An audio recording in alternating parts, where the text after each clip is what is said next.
Karoline. Is the White House supportive of the? I'll answer that in a question, but go ahead. Supportive of the Pentagon's investigation into Mark Kelly, and what do you make of his response that it's just intimidation? The White House is supportive of the Department of War's investigation into Senator Mark Kelly, and I think what Senator Mark Kelly was actually trying to do was intimidate the 1.3 million active duty service members who are currently serving in our United States Armed Forces with that video that he and his Democrat colleagues put out. Senator Mark Kelly well knows the rules of the military and the respect that one must have for the chain of command, and that all lawful orders are presumed to be legal by our service members. You can't have a functioning military if there is disorder and chaos within the ranks, and that's what these Democrat members were encouraging. It's very clear. And not a single one of them, since they've been pressed by the media, and I'll give you guys credit for that, can point to a single illegal order that this administration has given down, because it does not exist. They knew what they were doing in this video, and Senator Mark Kelly and all of them should be held accountable for that. No, because Lindsey Callaghan was legally appointed, and that's the administration's position. I know there was a judge who is clearly trying to shield Letitia James and James Comey from receiving accountability, and that's why they took this unprecedented action to throw away the indictments against these two individuals. But the Department of Justice will be appealing very soon, and it is our position that Lindsey Callaghan is extremely qualified for this position, but more importantly, was legally appointed to it. Steve.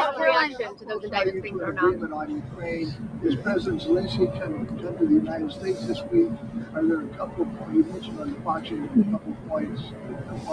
Yeah. So there are no plans at this moment in time. As you know, things can change very quickly around here, so we'll keep you all apprised, but there's no meeting scheduled right now.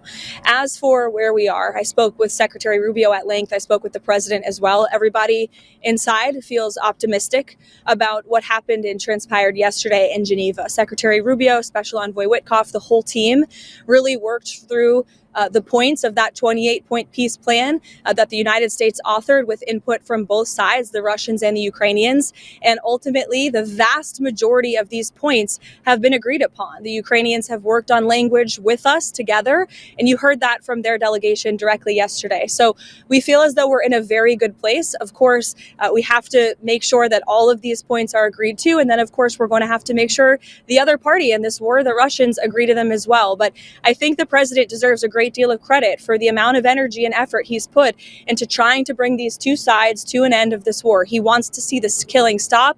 As for any deadlines, he wants to see this end as soon as possible. Is the president more determined to go after Tish James and James Comey? Go ahead. Is the president more determined to go after Tish James and James Comey? Excuse me. I'm answering a question from you. You looked at me. I'm sorry. I turned and looked at you because you're yelling. I will take a question from your colleague, and then I'll take your question too. Okay? Go ahead. Exactly the points of disagreement that they are still working on? I don't want to detail sort of the technical talks that are happening right now, but there are just a couple, and we're confident that we'll be able to work through those. The president put pressure on Putin or Zelensky if it doesn't work? The president's been putting a lot of pressure on both leaders for this entire time. We've been talking with both sides. He's been talking to both leaders directly for 10 months now. So yes, you can expect that pressure to continue. The president wants this war to end. Caroline, is the president more determined now, since the judge's ruling today, to go after James Comey and Tish James? And if so, why? I wouldn't say he's going after them. I think the president is more determined than ever to see accountability in this country, yes, and to correct the wrongs of the weaponization of our justice system that we saw under the previous administration and Joe Biden. Are we entering a new phase of Venezuela, and what does that entail? Well, as the president is so good at, I'll try to be just as good. I'm not going to broadcast any actions that may or may not be happening with respect to Venezuela. I know I've been very clear about the administration's position, as has the president and his national security team. We view the Maduro regime as being illegitimate, and the president has been very satisfied with the successful strikes against narco-terrorists and foreign terrorists that are illegally trafficking drugs towards the United States of America. He's not going to tolerate that, and you can expect to see those strikes continue. What was President Trump's reaction to those indictments? His reaction was We've seen this before. We've seen partisan judges take unprecedented steps to try to intervene in accountability before, but we're not going to give up. And I know that the Department of Justice intends to appeal these rulings very soon if they haven't already. I may have missed it. Caroline, one question on Venezuela. Is there any plan, meeting for this week on Venezuela? And another one, a clarification on this weekend, because the president was asked about the former Brazilian president being arrested, and he mentioned that he spoke with this gentleman. Did he speak with Bolsonaro the day before he was arrested? Not to my knowledge. I don't know if that call took place or not. It may have. I can get you a firm answer on that, Raquel. I know it's of great importance to you for your reporting.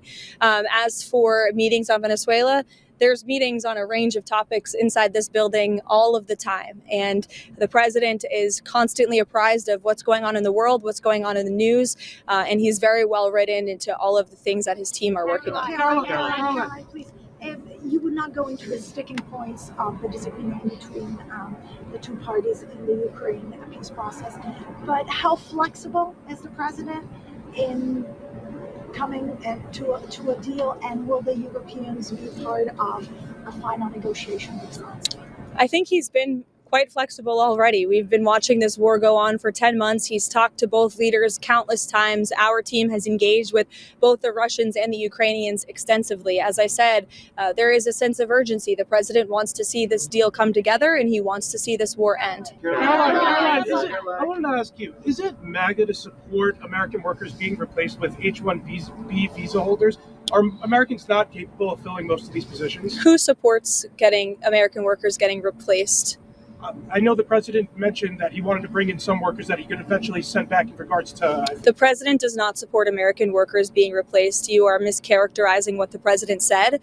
The president wants to see our American manufacturing industry be revitalized better than ever before. That's part of what he's doing with his effective use of tariffs and cutting good trade deals around the world. That's why he's recruited trillions and trillions of dollars in investments into our country. Those are creating good paying American jobs right here at home. As for the H-1B visa issue, the president has a very nuanced and common sense opinion on this issue. He wants to see if foreign companies are investing trillions of dollars in the United States of America, and they're bringing foreign workers with them to create very niche things like batteries. He wants to see that at the beginning to get those manufacturing facilities and those factories up and running. But ultimately, the president always wants to see American workers in those jobs. And he's told these foreign companies that are investing here, you better be hiring my people if you're going to be doing business in the United States. So there's been a lot of misunderstanding of the president's position.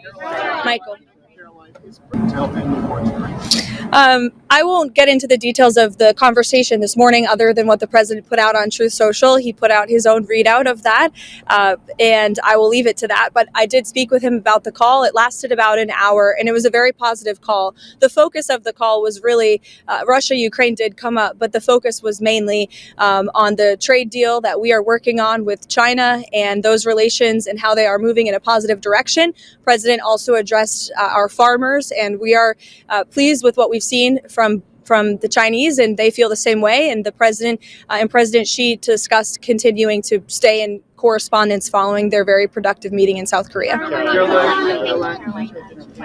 Ukraine, does the progress that you just laid out change the Thanksgiving Day deadline for Ukraine to come to an agreement, or does the president still want something more definitive by Thursday? And then on the Comey and James case, does the president still have confidence in Lindsay Elliott? Absolutely, he does, to your second question.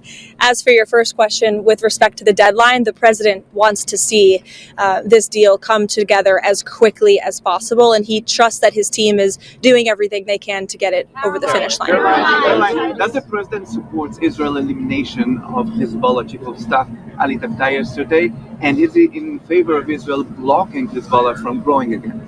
I haven't spoken to the president about that strike specifically, but of course the president supports Israel's right to defend itself and to take out any terrorist threats in the region. Jake?